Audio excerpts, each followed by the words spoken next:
2010년 4월 13일 화요일입니다.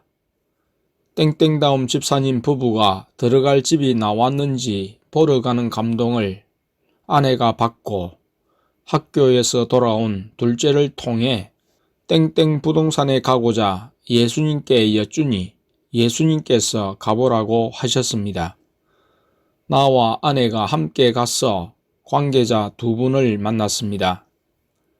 아파트가 그동안 나오지 않다가 오늘에서야 두 건이 나왔는데 땡땡 1동은 차들과 사람이 다니는 도로변이라 시끄럽고 땡땡 5동은 서울로 이사가는 분이 내놓았는데 여기는 시내에서 인근시 방향의 도로와 가깝지만 높은 층의 중간이라 땡땡 1동보다는 괜찮다고 했습니다. 예수님께 여쭈니 땡땡 5동으로 하라고 하셔서 관계자들에게 부탁을 했습니다.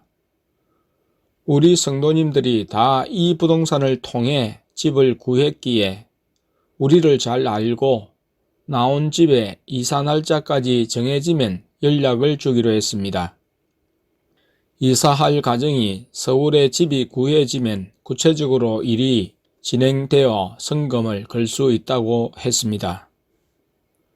장소가 좋고 안 좋고를 불문하고 지금은 집을 찾는 사람은 많은데 집이 잘 나오지 않는 관계로 프리미엄이 많이 올랐다고 했습니다. 몇 년 후에 분양 소식이 퍼지면서 사는 사람들도 분양을 받으려고 나가려 하지 않기 때문에 집 구하기가 힘들다고 했습니다. 그리고 다른 지역에 임대 아파트를 가졌어도 여기 임대 아파트를 들어갈 수 있으며 분양을 받기 전에는 명의를 되찾아야 했습니다. 은행에서는 세대주에게만 대출이 된다고 했습니다. 땡땡다움 집사님은 신용불량이라 대출이 안 되었습니다. 대출을 받는 일이 어렵다고 생각했는데 관계자가 세대주를 부인으로 바꾸면 은행 대출도 받을 수 있다고 말해 주었습니다. 불가능하게 보이던 일이 보다 가능한 일이 되었습니다. 오늘 예수님이 부동산에 들리게 하신 이유를 알 수 있었습니다. 마침 오늘 나온 집이 있었고 대출 받을 수 있는 정보도 알게 해 주셨기 때문입니다. 땡땡다움 집사님 부부의 아파트로의 이사가 한층 현실로 다가왔습니다. 2010년 4월 14일 수요일입니다. 땡땡다움 집사님이 오후에 땡 사무소를 들렸습니다. 주소 이전을 하지 않고도 세대주를 바꿀 수 있었습니다. 아내는 아내대로 은행에 전화를 걸어 대출을 상담했습니다. 그리고 부동산에 전화를 걸어 알아보기도 했습니다. 오후에 부동산에서 전화가 와서 성금을 걸라고 해서 이사할 집에 계좌로 성금을 보내주었습니다. 프리미엄은 액수가 컸는데 계약할 때 준다고 했습니다. 집을 계약하기까지는 긴장의 끈을 놓을 수 없었습니다. 땡땡다움 집사님 부부는 서울로 이사하는 가정이 이사 날짜가 빨리 정해져서 계약이 하루라도 빨리 이루어지고 은행의 대출 심사를 통과하여 전세자금 대출을 원활히 받아야 했습니다. 이런 문제에 직면하여 예수님이 기도하라고 하셨는데 예수님께서 해결해 주시도록 기도해야 했습니다. 2010년 4월 14일 수요일입니다. 전에 마산에서 예수님이 주시는 은혜로 영적인 길로 들어선 지 1년이 될 무렵이었습니다. 예수님이 주시는 감동을 따라 중대한 실수나 잘못을 깨달으면 회개하고 용서해 주셨음에 기도만의 감사로 끝나지 않고 사죄 헌금이라는 명목의 예물로 실질적인 감사를 표했었습니다. 중대한 죄를 지었을 때 용서받은 감격은 말로 다 표현할 수 없습니다. 죄의 무거운 압박에서 자유케 하시며 평안을 주실 때 감사가 마음 깊이에서 우러나오게 됩니다. 그래서 사람을 보지 않고 하나님을 의식해서 교회 헌금 명목에는 없지만 사죄 감사 예물을 들었었습니다. 어제 예수님께서 둘째를 통해 나를 유아실로 가게 하셨는데 성도님들에게 그런 생각을 이야기했습니다. 그런 감사가 있으며 중대한 범죄를 행하고 용서해 주셨을 때 감동을 따라 감사를 하는 것이 좋다라고 말했었습니다. 어제 땡범 집사님이 그 말에 찔림을 받아서 회사에 일하는 중 10년 동안 마귀에게 속아 마귀를 섬기고 산 죄와 그 죄에서 자유케 해 주시고 지금 은혜를 베푸신 것에 감사해서 땡땡다움 집사님에게 감사 헌금을 말했고 두 부부가 사죄 감사 헌금을 이미 교회 계좌로 예수님께 드렸다는 말을 했습니다. 과부의 두 랩돈은 생활비 전부였던 것처럼 부부도 마찬가지였습니다.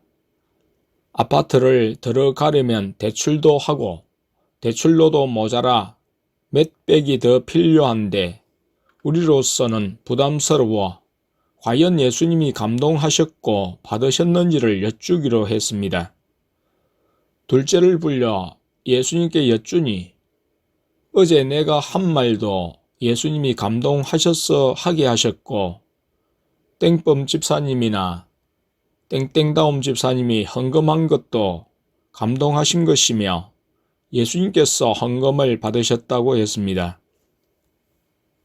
우리로서는 없는 집에서 분에 넘치는 헌금을 하면 부담 100배가 되고 더 기도가 되었습니다.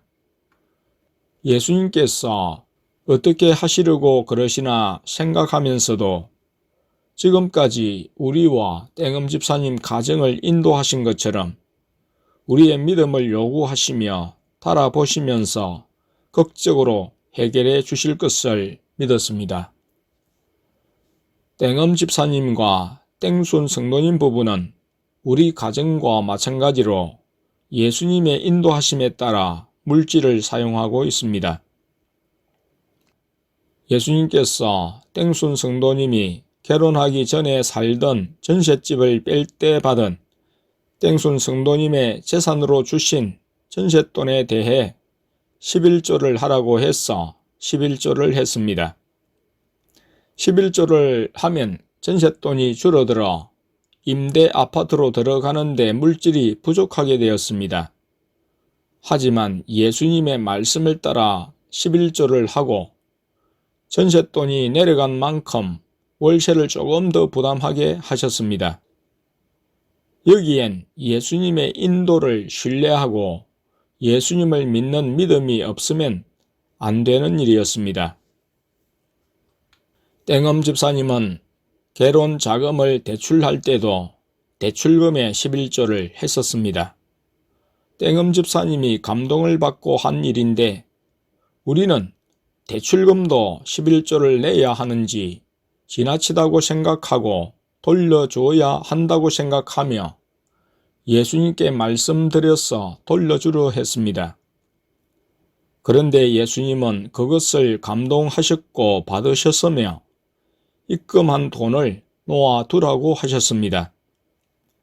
예수님이 물질보다 예수님을 의지하고 순종하는 삶을 원하셔서 하시는 일이었고 예수님이 결코 거지로 만드시거나 쪼들린 삶을 살게 하지 않으셨습니다. 생각하지도 못한 사람을 통해서 희한한 방법으로 때를 따라 물질을 주셨고 차도 사게 해 주셨습니다. 차를 사는 것도 대출로 샀는데 이때의 대출금의 11조를 예수님께 드렸습니다. 사실 대출금도 수익이었습니다. 당장은 빚을 내는 것이지만 그것은 자신이 사용하거나 결국 자신의 재산이 되므로 먼저 예수님께 구별하여 드리고 나머지를 사용하는 것이 맞았습니다. 예전에는 대출금의 11조를 낸다는 것은 생각지도 못했고 안 내는 것이 당연하다고 여겼는데 예수님께서는 그것을 요구하셨고 받으시며 그 믿음을 달아보시고 축복하셨습니다. 땡땡 집사님은 예수님을 믿기 전에는 11조를 하지 않았으므로 초원교회에 와서 예수님이 주신 감동을 따라 소급하여 이전 수익의 11조를 생각날 때마다 즐거이 들었습니다. 땡범 집사님도 우리가 말하지 않았지만 미리 11조를 생각했다가 동생이 빌려주는 돈이 입금되자마자 11조를 구별하여 예수님께 드렸습니다. 예수님이 물질이 없어서 받으시는 것이 아니라 예수님이 물질보다 더욱 귀하며 예수님의 인도에 따라 예수님을 의지하며 산다는 믿음의 고백을 성도들에게 요구하셨습니다.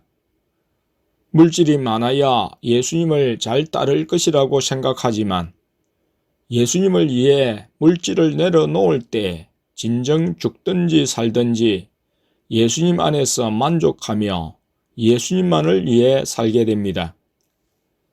성도님들이 물질까지 철저히 예수님의 인도에 순종하기에 예수님께서 책임져 주셨습니다.